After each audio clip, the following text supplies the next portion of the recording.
যেন 20 বছর না, এই 20টা মিনিট দূরত্বে রয়েছে আমরা, মানে 20 বছরটা 20 বছর মনে হচ্ছে না, যেন 20 মিনিট আগে ছিল আমার সাথে ছেড়ে গেছে।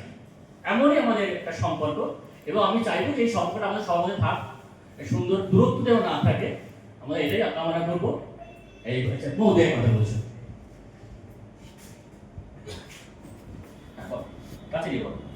প্রথমেই স্যারকে শুভ জন্মদিনের অনেক অনেক ভালোবাসা, প্রণাম।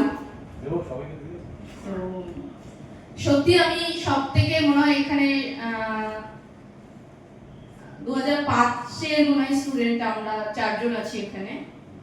সেই সময় থেকে স্যারের সঙ্গে আমাদের পথ চলা। তো স্যার শুধু আমাদের স্যার ছিলেন না, উনি সত্যি আমার বাবা মার পরে যদি কেউ আমার গার্জিয়ান হিসেবে কেউ থেকে থাকে তো সেটা স্যার ছিলেন। এবং কিভাবে আমরা সমাজে চলবো, আমাদের নীতিটা কি হবে, পুরোটা স্যার আমাদের গাইড করতেন। জানি না মানুষ হতে পেরেছি কতটা, কিন্তু যেটুকু হতে পেরেছি পুরো অবদানটা স্যারের। সেই জন্য স্যারকে আরেকবার প্রণাম মন থেকে। ব্যাস, ধন্যবাদ। Thank you.